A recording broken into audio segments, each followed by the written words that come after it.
আল্লাহ জাহান্নামের তীব্রতা, জাহান্নামের ভিতরে ঢোকা মানে সেটা আগুনের জায়গা তো নাকি?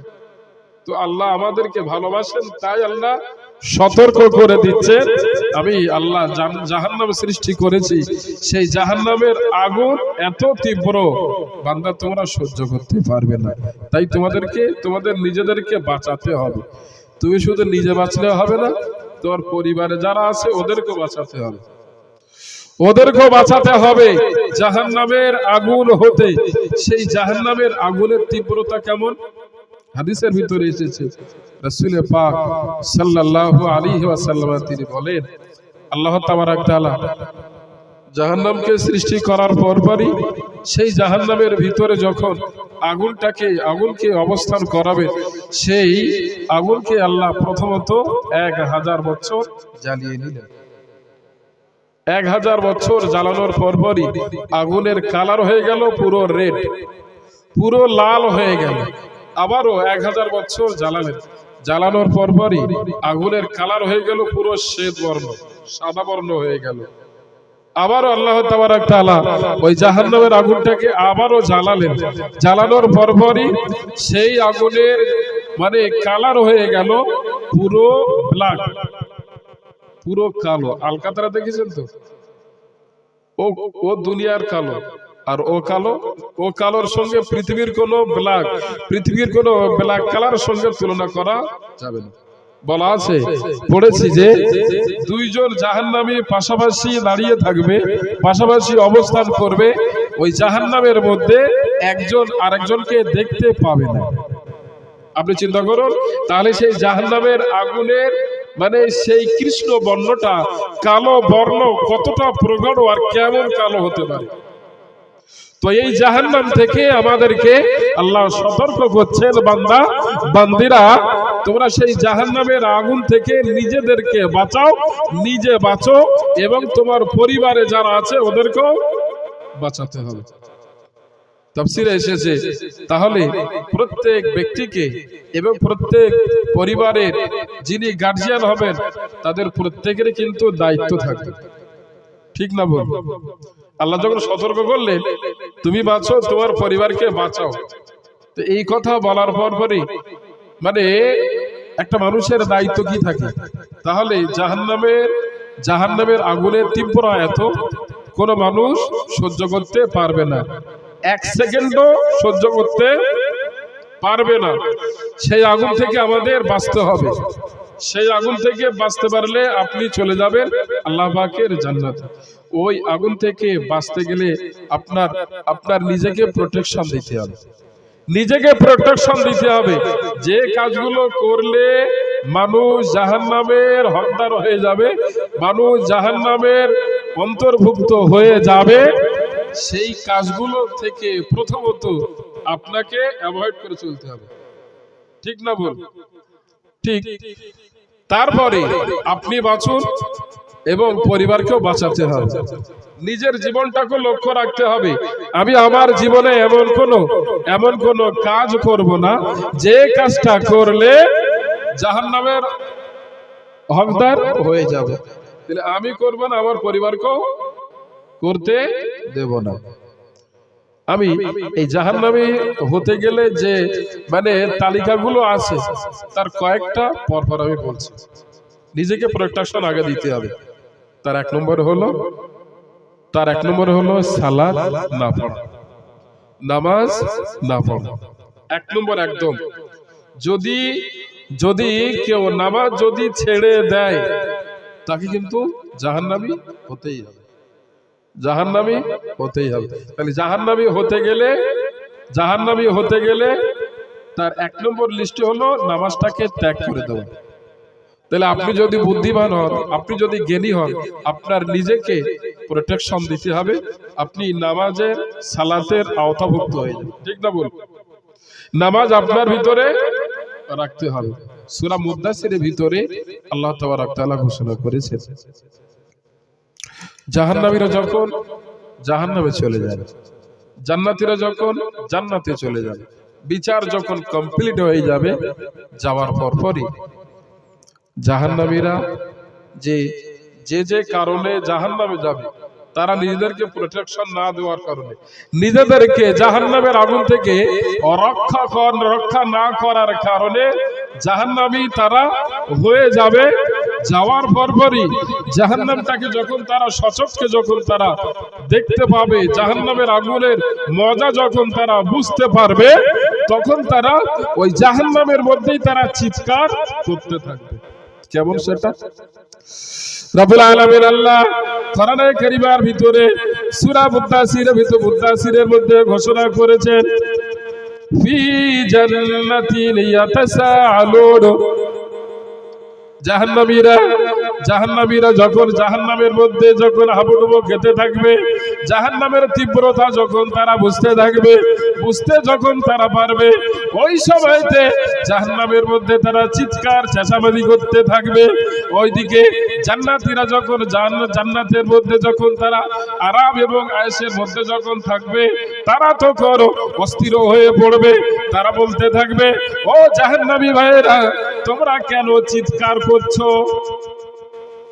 আমরা দুনিয়ার কষ্ট ত্যাগ করে, দুনিয়ার কষ্ট সহ্য করে এই সবেমাত্র এই জান্নাতে এসে প্রবেশ করলাম, আমাদেরকে একটু আরামে থাকতে দাও না। তোমরা কেন চিৎকার করছো? এই জান্নাতি এবং জাহান্নামীদের মধ্যে আলোচনা চলবে। জান্নাতি এবং জাহান্নামীরা একে অপরের ভিতরে আলোচনা তারা শুরু করে দেবে। মা সালাকাকুম ফি সাকার, তোমরা এই জাহান্নামের মধ্যে আসলে কেন? কোন কারণে তোমরা এই জাহান্নামের মধ্যে প্রবেশ করলে? তখন তারা জাহান্নামীরা তখন তারা বলতে থাকবে, লাম নাকু মিনাল মুসাল্লিন, আমরা নামাজ পড়তাম না। লাম নাকু মিনাল মুসাল্লিন, আমরা পৃথিবীতে আমরা নামাজের ধার ধরতাম না। আমরা পৃথিবীতে ওলামায়ে কেরামদের কাছ থেকে আমরা শুনেছিলাম যে নামাজ না পড়লে জাহান্নামী হতে হবে। ওই শোনার পরেও আমরা নামাজ পড়তাম না। ওরা জাহান্নামে এই যাওয়ার একটা কারণ, নামাজ না পড়লে কোথায় যেতে হবে ভাই? জাহান্নামে যেতে হবে। তো জাহান্নামীরা জাহান্নামে যাওয়ার পরে তারা কারণগুলো বলতে থাকবে, যে আমরা জান্নাতীরা জিজ্ঞাসা করবে, তোমরা কোন কারণে জাহান্নামে আসলে? তখন ওরা বলবে, মা সালাকাকুম ফি সাকার, মা সালাকাকুম ফি সাকার, ক্বালু লাম নাকু মিনাল মুসাল্লিন, আমরা পৃথিবীতে নামাজ পড়তাম না। একটা কারণ। তাহলে জাহান্নাম থেকে বাঁচতে গেলে একটা প্রোটেকশন, সেটা হলো সালাত। ঠিক তো নাকি? জোরে বলুন। আমার ভাইয়েরা ঠান্ডা মাথায় শুনে রেখে দেবে, জাহান্নামী হতে গেলে জাহান্নামের ভিতরে যারা চলে যাবে, যে প্রোটেকশন নিজেকে না দেওয়ার কারণে জাহান্নামী হয়ে যাবে, তার এক নম্বর ক্ষতির বিষয় হলো সালাতটাকে নিজের জীবনে ধারণ না করার জন্য জাহান্নামী হতে হবে। এজন্য আমি আপনাদেরকে লক্ষ্য করে বলবো, যদি আপনি জাহান্নামের আগুন থেকে বাঁচতে চান, তাহলে আপনার জীবনে সালাতটা আপনি কায়েম করে নিন। জোরে বলুন সুবহানাল্লাহ। এই নামাজ আপনার জীবনে একেবারে দেহের পোশাকের মতো আপনি ওতপ্রোতভাবে আপনি সংযুক্ত করে নিলেন। এই নামাজ আপনাকে পড়তে হবে শুধু এক ওয়াক্ত, দু ওয়াক্ত এরকম নামাজ না, কিন্তু নামাজ কত ওয়াক্ত ফরজ? 5 ওয়াক্ত নামাজ ফরজ। এই 5 ওয়াক্ত নামাজ ফরজ রাসূল পাক সাল্লাল্লাহু আলাইহি ওয়াসাল্লাম তিনি যখন মিরাজে গিয়েছিলেন, রাসূলের মিরাজ সামনে, এটা জমাদিও সানি চলছে, এরপরে রজব মাস আসছে, যে মাসে নামাজ ফরজ করা হয়েছিল, যে মাসে নামাজ ফরজ হয়েছিল, আমাদের উপরে ফরজ হয়েছিল, রাসূল পাক সাল্লাল্লাহু আলাইহি ওয়াসাল্লাম তিনি আল্লাহ পাকের দিদার থেকে ফিরে আসছেন। আসার পরপরই হযরত নবী মুসা আলাইহিস সালামের সঙ্গে দেখা হয়েছিল। দেখা হওয়ার পরপরই হযরত নবী মুসা আলাইহিস সালাম আমাদের নবীকে জিজ্ঞাসা করলেন, মাযা ফারাদাল্লাহু ইয়া রাসূলুল্লাহ, হে আল্লাহর রাসূল, রব্বুল আলামিন আল্লাহ আপনার উম্মতের উপরে রব্বুল আলামিন আল্লাহ কি ফরজ করেছেন, কোন হুকুম রব্বুল আলামিন আল্লাহ আপনার উম্মতের উপরে ফরজ করে দিয়েছেন। ওই সময় যে আমার আপনার নবী হযরত নবী মুসা আলাইহিস সালাতু সাল্লামকে লক্ষ্য করে বলেছিলেন, রব্বুল আলামিন আল্লাহ ভালোবেসে আমার উম্মতের উপরে 50 ওয়াক্ত নামাজ ফরজ করে দিয়েছেন। একটু সুবহানাল্লাহ বলবেন না? সুবহানাল্লাহ বলেন না। এটা হলো আল্লাহর হুকুম তো নাকি? হয়তো শুনে ভয় লাগবে, 50 ওয়াক্ত নামাজ পড়বো কি করে। হযরত নবী মুসা আলাইহিস সালাম শোনা মাত্রই তিনি অবাক হয়ে গেলেন, ইয়া রাসূলুল্লাহ আপনি এই কি বলছেন? আপনার উম্মতের উপরে রব্বুল আলামিন আল্লাহ 50 ওয়াক্ত নামাজ ফরজ করে দিয়েছেন, আমার উম্মতের উপরে মাত্র কয়েক ওয়াক্ত নামাজ ছিল, তাও আমার উম্মতেরা তারা পড়তে পারেনি। ইযহাব ইলা রাব্বিক, ইয়া রাসূলুল্লাহ আপনি ফিরে যান, ইরজি ইলা রাব্বি, আপনি আপনার রবের নিকটে ফিরে যান। এই 50 ওয়াক্ত আপনার উম্মতেরা সারাদিন কাজ করবে, হাড়বে খাটবে, তাদের হায়াতও কম হবে, ওরা 50 ওয়াক্ত নামাজ যেই শুনবে একেবারে স্পন্টেড জায়গায় একদম শেষ হয়ে যাবে। ইয়া রাসূলুল্লাহ ইয়া হাবিবাল্লাহ আপনি চলে যান, রব্বুল আলামিন আল্লাহর নিকটে আপনি চলে যান, 50 ওয়াক্ত নামাজ আপনি কম করে নিয়ে আসুন। আপনার উম্মতেরা এই 50 ওয়াক্ত নামাজ তারা আদায় করতে পারবে না। ইয়া রাসূলুল্লাহ ইয়া হাবিবাল্লাহ হুজুর আপনি চলে যান, আপনার উম্মতদের কথা ভেবে এই নামাজটাকে সংক্ষেপ করে নিয়ে আসেন। ওই সময়তে আমার আপনার দিন দুনিয়ার নবী হাবিবুল্লাহ জনাবে রাসূলুল্লাহ সাল্লাল্লাহু আলাইহি ওয়াসাল্লাম রব্বুল আলামিন আল্লাহ পাকের নিকটে চলে গেলেন। কয়েকবার যাতায়াত করলেন, যাতায়াত করার পরে আবারও তিনি হযরত নবী মুসা আলাইহিস সালাতু সাল্লামের নিকটে চলে আসলেন।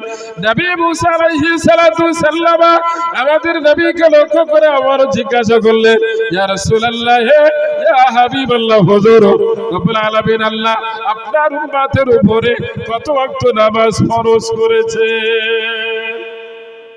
সুবহানাল্লাহ আমাদের নবী কয়েকবার যাতায়াত করার পরই 50 থেকে 45 ওয়াক্ত নামাজ কেটে গেল, আল্লাহ বাদ দিয়ে দিলেন, 5 ওয়াক্ত নামাজ নিয়ে চলে আসছিলেন।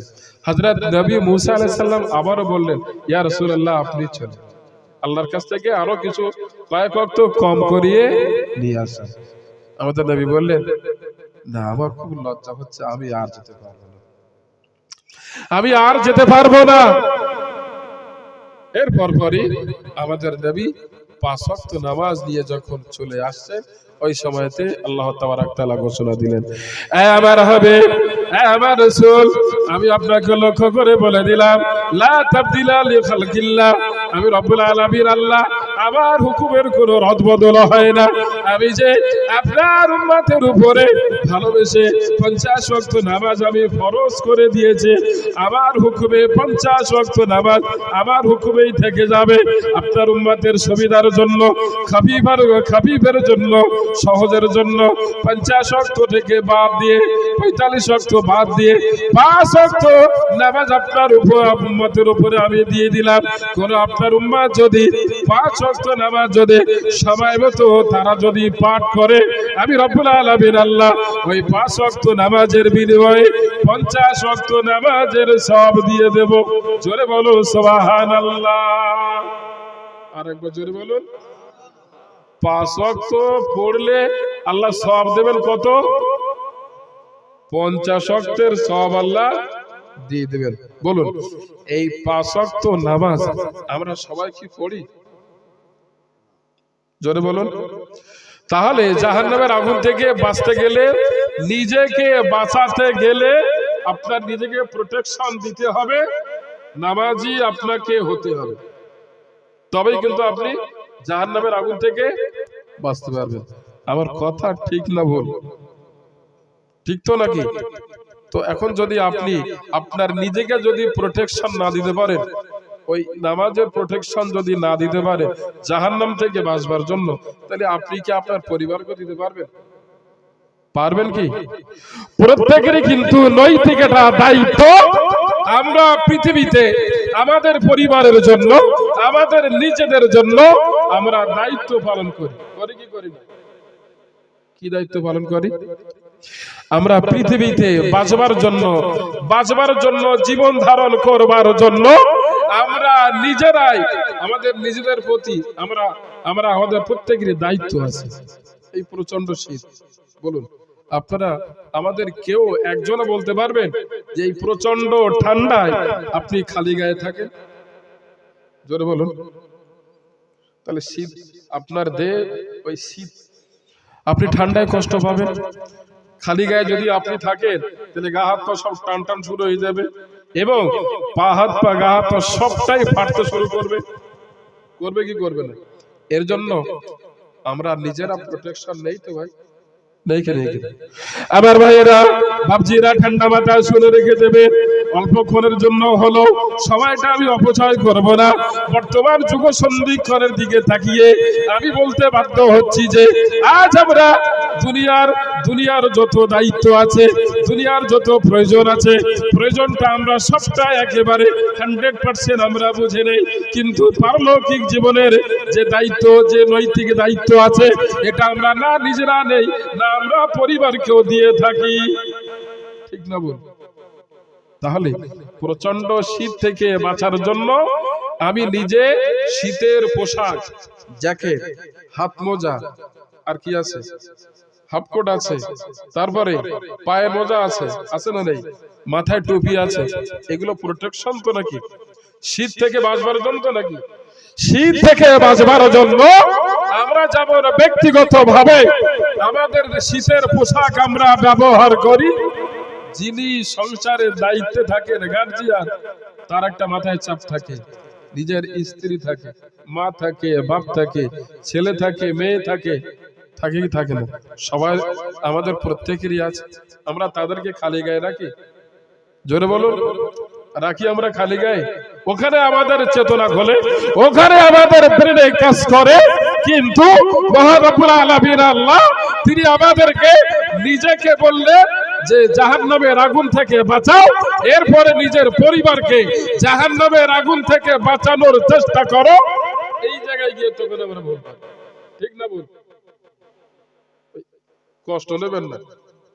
যেটা সমাজে ঘটছে, আমাদের মুসলিম সমাজে যেটা ঘটছে, আমি কিন্তু ওই দিকে তাকিয়ে কথা বলছি।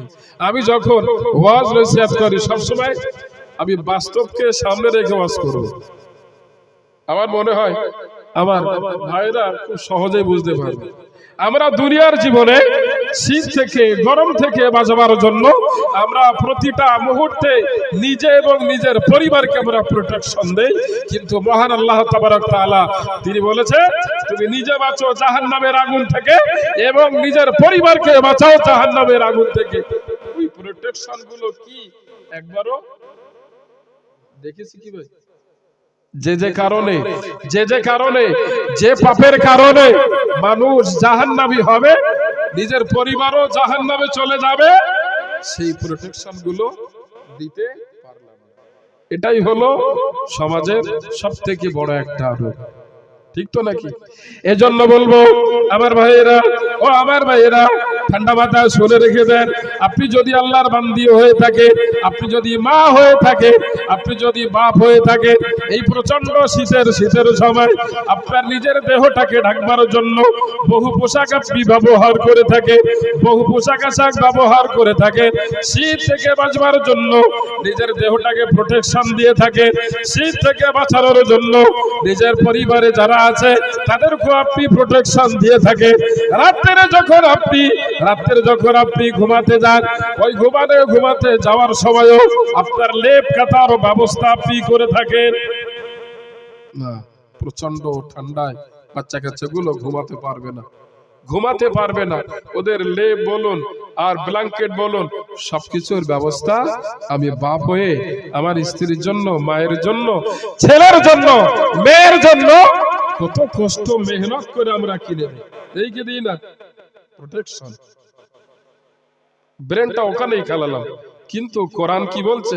ওই জায়গায় গিয়ে ব্রেনটা সচেতন করলাম না। এটা আমাদের ঠিক না ভুল হচ্ছে বলুন?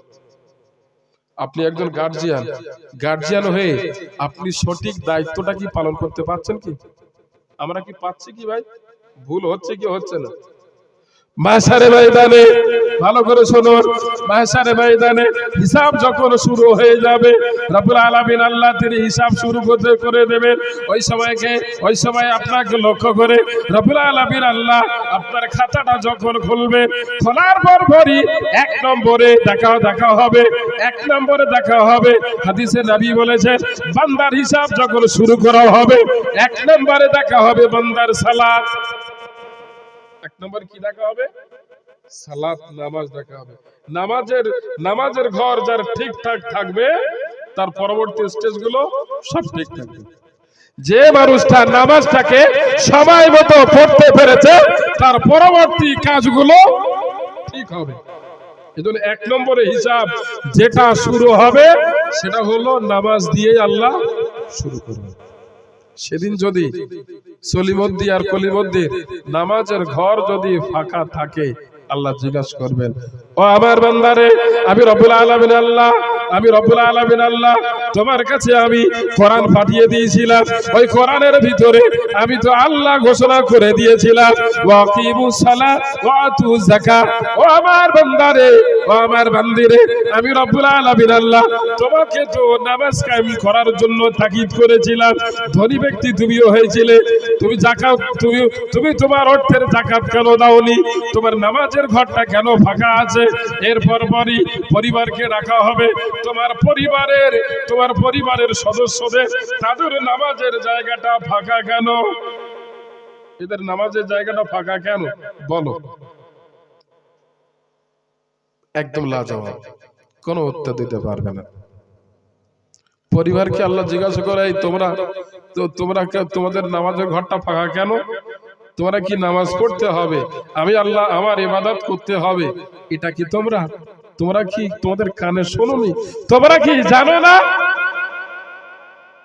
ওরা তখন ওজর করবে আল্লাহ, স্ত্রী তখন বলবে, ছেলে তখন বলবে, মেয়ে তখন বলবে, রব্বুল আলামিন আল্লাহ আমাদের গার্জিয়ান হলো ওই আমাদের বাপ। আমাদের দুনিয়ার সব প্রয়োজন, দুনিয়ার যত প্রয়োজন আমাদের বাপ পূরণ করেছিল। আমাদের খাওয়া দাওয়া, আমাদের পোশাক, আমাদের লেখাপড়া, সবকিছু, জমি জায়গার ব্যবস্থা, আমাদের থাকবার জন্য ঘরের ব্যবস্থা, খাদ্যের ব্যবস্থা, পানীয় ব্যবস্থা, অসুস্থ হলো ডাক্তারের ব্যবস্থা, এগুলো আমরা করি তো নাকি ভাই? সব করেছিল আল্লাহ। কিন্তু আমার বাপ ওই নামাজ পড়তে হবে, নামাজ পড়া যে ফরজ, আল্লাহ এর গুরুত্ব আমাদেরকে বোঝায় না। স্ত্রীও বলবে, আমার স্বামী আমাকে বোঝায় না। ছেলে বলবে, মেয়ে বলবে, সবাই কিন্তু ছেড়ে দেবে কার উপরে? গার্জেনের উপর ছেড়ে দেবে। ছেলে বলবে, ও রব্বুল আলামিন আল্লাহ, আজকে যদি আপনার হুকুম, আপনার বিচারে যদি আমি জাহান্নামী হয়ে যাই, স্ত্রী বলবে, আমি যদি জাহান্নামী হয়ে যাই। ছেলেটা বলবে, মেয়েটা বলবে, ও রব্বুল আলামিন আল্লাহ, আজকে যদি আমাদেরকে জাহান্নামের দ্বার ঘরে পৌঁছাতে হয়, তাহলে ছেলে বলবে, মেয়ে বলবে, আমাদের বাপ এবং মায়ের বুকের উপর দিয়ে আমরা হেঁটে তবেই কিন্তু আমরা জাহান্নামে আমরা যেতে রাজি আছি। কেননা ও রব্বুল আলামিন আল্লাহ, পৃথিবীতে জাহান্নাম থেকে বাঁচবার জন্য, জাহান্নাম থেকে মুক্ত থাকবার জন্য না আমাদের বাপ না আমাদের মা আমাদেরকে একবারের জন্য সতর্ক করেনি, নামাজ পড়তে হবে, অবধারিত নামাজ পড়তেই হবে। আমার বাপ আমার মা একবারের জন্য আমাদেরকে সচেতন না করার কারণে আজকে আমাদেরকে জাহান্নামে যেতে হচ্ছে। ও রব্বুল আলামিন আল্লাহ, যদি আমাদেরকে জাহান্নামী হতে হয়, আমাদের বাপ এবং মায়ের বুকের উপরে পা রেখে আপনার ওই জাহান্নামে আমরা যেতে রাজি। আপনি কাদের জন্য কাজ করছেন? কাদের জন্য দুতলা তিনতলা বিল্ডিং আপনি হাঁকিয়ে দিচ্ছেন? কোন ছেলের জন্য আপনি হাই পিকআপের গাড়ি আপনি কিনে দিচ্ছেন? কার জন্য কি করছেন? ওরা আপনার বিরুদ্ধে চলে যাবে, ওরা আপনার বিরুদ্ধে চলে যাবে। তাহলে গার্জিয়ান হিসাবে আপনাকে সতর্ক থাকতে হবে, আপনার কাছ থেকে হিসাব নেবেন আল্লাহ। তাহলে গার্জিয়ান হিসাবে আপনি যদি সতর্ক যদি না থাকে, তাহলে আপনিও যাবেন আর পরিবারও যাবে। ড্রাইভার যদি সচেতন থাকে, ও ট্রেন হোক, বাস হোক, লরি হোক, যাই হোক না কেন, ড্রাইভার যদি সচেতন থাকে তাহলে প্যাসেঞ্জার গুলো বাঁচবে। আর ঠিক না বল, জোরে বলুন। আর ড্রাইভার যদি ঘুমাতে যদি ড্রাইভিং করে, গাড়ি চালায়, ও গাড়ি বাঁচবে? আমার দিকে মন দেন, গাড়ি বাঁচবে? প্যাসেঞ্জার বাঁচবে? কিছুই বাঁচবে না। এজন্য আমি বলবো আমার আব্বা জানেরা, ভাইয়েরা, ঠান্ডা মাথায় শুনে রেখে দেবে, আপনি যদি নিজেকে প্রোটেকশন দেন জাহান্নামের আগুন থেকে বাঁচাবার জন্য, আপনার পরিবারকেও আপনাকে দিতে হবে প্রোটেকশন। জাহান্নাম থেকে বাঁচতে হলে, নিজেকে বাঁচাতে হলে 1 নম্বরে যে লিস্টটা হলো, তার 1 নম্বর তালিকায় হলো সালাত। নিজে পড়তে হবে, দৈনন্দিন 5 ওয়াক্ত নামাজ আপনাকে পড়তে হবে। পরিবারে যাদের উপরে হুকুম হয়ে গেছে, নামাজের হুকুম যাদের উপরে হয়ে গেছে, আপনি যদি পরিবারের সদস্য হয়ে থাকে, পরিবারের গার্জিয়ান যদি আপনি হয়ে থাকে, আপনার কাছ থেকে সচেতন হতে হবে। নিজের স্ত্রী, ছেলে মেয়ে যাদের উপরে নামাজটা ফরজ হয়ে গেছে, তাদেরকে নামাজ পড়ানোর জন্য তাকিদ করতে হবে। শুধু তাকিদ নয়, আপনাকে সচেতন থাকতে হবে। ছেলে মেয়ে স্ত্রী এরা যদি নামাজ না পড়ে, তারা যদি নামাজ না পড়ে, নামাজি যদি না হয়, তাদেরকে বকাবকি, তাদেরকে কড়া বার্তা কিন্তু দিতে হবে। এটা হলো আপনার নৈতিক দায়িত্ব। আজকে আমরা নৈতিক দায়িত্ব ভুলে যাওয়ার কারণে আজ আমাদের প্রত্যেকটা ফ্যামিলি, এমন কোন ফ্যামিলি নেই যে বেনামাজি গিজ করছে। বেনামাজির জন্যই জাহান্নাম। আজকের ছোট ছোট বাচ্চা, যে সমস্ত গার্জিয়ানেরা ছোট ছোট বাচ্চাদেরকে এই কোরআনের আওতাভুক্ত করলে, জাহান্নাম থেকে বাঁচারও আরো একটা পথ হলো কোরআনের শিক্ষা অর্জন করা। কোরআনের শিক্ষা অর্জন করার পরই ওই কোরআনটাকে পড়া, কোরআনটাকে আমল করা। আপনি যদি করতে পারেন, তাহলে জাহান্নামের আগুন থেকে আপনি, জোরে বলুন। তাহলে 2টো প্রোটেকশনের কথা বললাম। এই 2টো প্রোটেকশন যদি আপনার জীবনে আপনি ধারণ করতে পারেন, নিজে কোরআন শিক্ষা অর্জন করা এবং কোরআনটাকে আমল করা, নিজের পরিবারে যারা কোরআনের শিক্ষায় নেই, তাদের প্রত্যেককেই কি করতে হবে? জোরে বলুন। কোরআনের শিক্ষা দিতে হবে তো, কোরআনের শিক্ষা দিতে হবে তো। মাশাআল্লাহ, এখানে মানে আমিরিয়া কোরআনিয়া মডেল মাদ্রাসা এখানে চলছে। কোন বাচ্চাকে, এমনকি নিজেদেরও, আপনারা নিজেরাও কোরআনের শিক্ষা শেখার একটু সুযোগ করে নিয়ে নিন। তাহলে আপনি নিজে জাহান্নাম থেকে বাঁচতে পারবেন, পরিবারও বাঁচতে পারবে। আরো প্রোটেকশন আছে বলার, কিন্তু সময় নেই। আল্লাহ যদি তৌফিক দান করেন, পরবর্তী সময়ে জাহান্নাম থেকে বাঁচতে গেলে যে প্রোটেকশন গুলো আছে, সেগুলো আল্লাহ তিনি